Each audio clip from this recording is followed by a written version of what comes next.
uma vez a reportagem aqui do Militão. Interessantíssima essa reportagem. O Eduardo Militão, inclusive, que recebeu também um prêmio recentemente por essa descoberta. Ele que trouxe essa informação da fuga dos acusados pelo 8 de janeiro para a Argentina. E agora ele traz novidades, matéria exclusiva do UOL de hoje, falando que alguns, né, fugiram já da Argentina, estão indo para outros lugares, chegaram ao Peru e à Colômbia nos últimos dias, numa nova rota de fuga desses acusados, e inclusive que eles têm como objetivo ir para os Estados Unidos. As duas rotas que o Eduardo Militão descobriu, uma delas é por meio do Chile, ou seja, sai da Argentina pela fronteira com o Chile, cruza o deserto do Atacama, entra no Peru pelo posto de Santa Rosa e segue até a capital Lima e chega à Colômbia. De lá,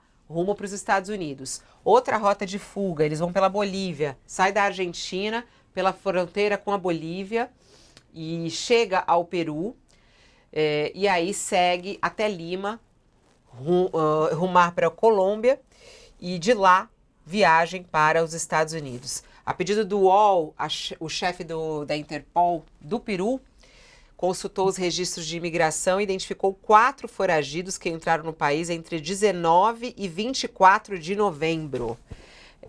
E para ele é provável que os brasileiros ainda estejam no país. Interessantíssima aqui essa reportagem do Eduardo Militão, né, Thales, de descobrir as rotas, estão saindo da Argentina, estão indo para outros lugares e eles querem chegar nos Estados Unidos, que terá o comando de Donald Trump a partir do ano que vem. É a meca dos radicais de direita, dos bolsonaristas, trumpistas, dessa turma radicais, não é de direita, é radicais, conservadores radicais.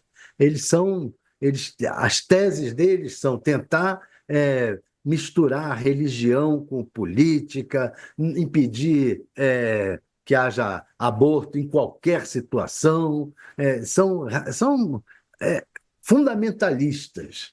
E eles todos se sentem mais protegidos pelo guarda-chuva do Donald Trump.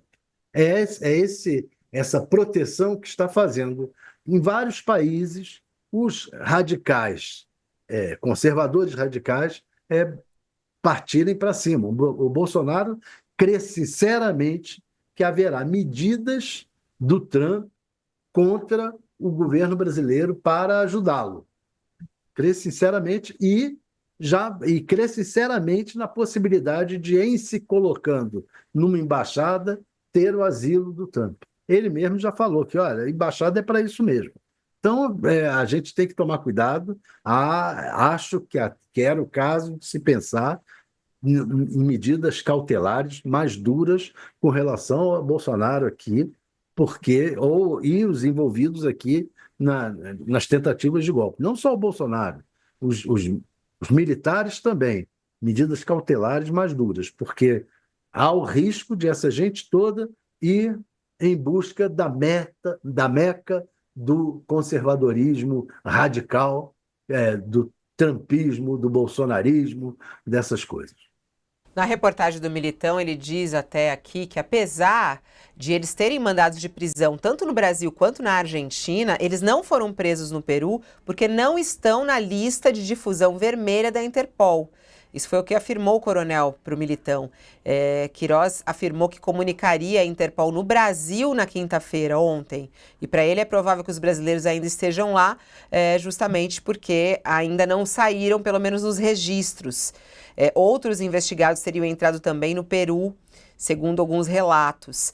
E o UOL apurou que parte do grupo de fugitivos que saiu da Argentina passou pelo Peru e já chegou também à Colômbia.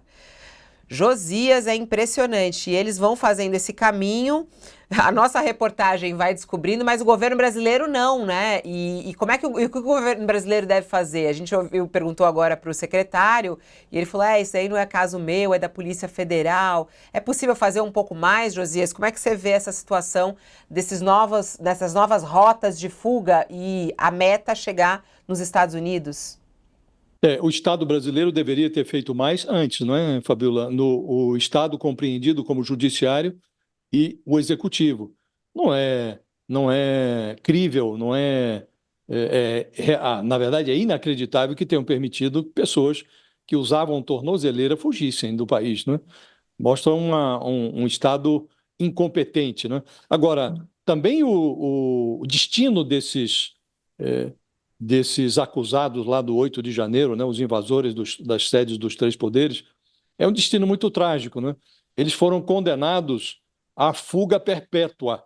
Primeiro fugiram da realidade, quando imaginaram ter comprado ali uma espécie de bilhete premiado, bastava acampar na porta de um quartel, cantar hino para um pneu e sair depredando alguns imóveis públicos, né, as sedes do Congresso, do Supremo, do Planalto, para depois ser premiado com uma ditadura, né? Depois, dezenas deles caíram fugiram da lógica quando recusaram a oferta do Ministério Público para celebrar acordos de não persecução penal. Bastaria que admitissem ter agido fora da lei, frequentasse ali um cursinho de democracia e não teria pena nenhuma, seria preservado como um réu primário, não perderia nem a primariedade e seria solto, estaria hoje em liberdade. E agora, dezenas recorrem à fuga propriamente dita, a fuga física. Aí foram para a Argentina, no pressuposto de que o Javier Milei os acolheria. O judiciário argentino está mandando para a cadeia, né, para aguardar a decisão sobre o pedido de extradição formulado pelo governo brasileiro. Aí eles fogem rumo aos Estados Unidos, como se fossem encontrar abrigo sob as asas do Donald Trump. Mal sabem que nos Estados Unidos serão deportados, porque a política do Donald Trump é avessa a intrusos estrangeiros e está deportando até quem dispõe de documentação. Imagina o que fará com esses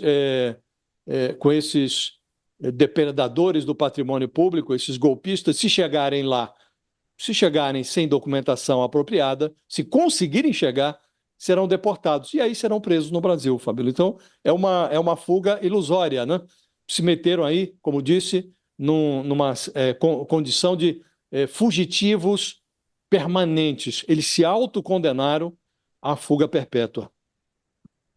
Mais um intervalo para quem está conosco na TV. Voltamos já já. Ó, e é interessante isso que você está falando, Josias, porque eles recebem apoios de pessoas que estão sendo investigadas também por isso, né? Por exemplo, o ex-presidente Jair Bolsonaro, quando gravou aquele vídeo para esse evento, o CEPAC, né?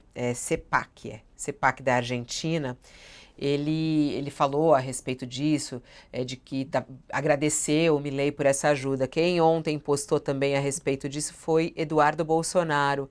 Agradeço o apoio de todos que contribuem com essa energia para que essa mensagem de liberdade vá mais longe. E aí ele coloca liberdade aos presos políticos do Brasil. Eles trazem essa narrativa dos presos políticos. Eles são presos políticos, Josias? Não são, né? E essa é uma retórica utilitária, né, que serve aos interesses do Bolsonaro e apenas aos interesses dele, nesse momento, tratar esses prisioneiros como prisioneiros políticos, porque isso dá densidade, na visão do Bolsonaro, à pregação segundo a qual, sendo presos políticos, eles merecem uma anistia política. Isso serve à construção desse enredo da vitimização. O Bolsonaro se apresenta como vítima, apresenta os criminosos, são criminosos do 8 de janeiro como presos políticos e, por consequência, anistiando-se os criminosos que agora ele trata como presos políticos, o passo seguinte seria anistiar ele próprio, o Bolsonaro, né? Então, é mera retórica política que serve aos interesses dele, mas não tem nenhuma conexão com a realidade, Fabiola. Estamos voltando aí com o pessoal da TV, vamos estender os tapetes vermelhos. Voltaram, estão todos conosco. Não, e chama a atenção que no começo, quando aconteceu o 8 de janeiro, né, e logo na sequência, as pessoas ficavam um pouco em silêncio, não. Agora não tem vergonha nenhuma em sair em defesa, em pedir anistia, como se aquilo não fosse nada, né? E mesmo assim, depois, continuam assim, com esse mesmo discurso, mesmo depois do amplo relatório da Polícia Federal, né? Ô Thales, alguns chegam a falar aqui no nosso chat, a Maria do Carmo, ela diz, é muita cara de pau, né? Mas tem o apoio de parte da população também, né, Thales? E é isso que também deixa muita gente intrigada. Tem uma parte da população que está vivendo numa bolha. É a mesma parte que lá o Trump também, uma parte da população vive numa bolha, e ele diz, olha, eu posso dizer que eu matei alguém que eles não acreditam. Eles só acreditam no que eu quiser que eles acreditem, mesmo que eu confessasse que matei. Basta eu dizer que não. E pronto. É assim. Então, essa bolha, mas ela é uma bolha que ela não tem o tamanho que teve na votação do Bolsonaro. O Bolsonaro tenta confundir as coisas, tenta fazer esse. É sempre um discurso de confusão, mas um discurso que também, uma narrativa, que acaba se entregando. Por exemplo, esse caso dos presos políticos. Eles negam que tentaram golpe. Mas, ao dizer que são presos políticos, eles estão dando uma causa política à prisão deles. E o que há de político? O golpe. O golpe foi um movimento político. A tentativa de golpe foi uma movimentação política. Nesse sentido, ele tem certa razão. Eles, como políticos, tentaram um meio criminoso para atingir um objetivo político. Diante disso, estão presos.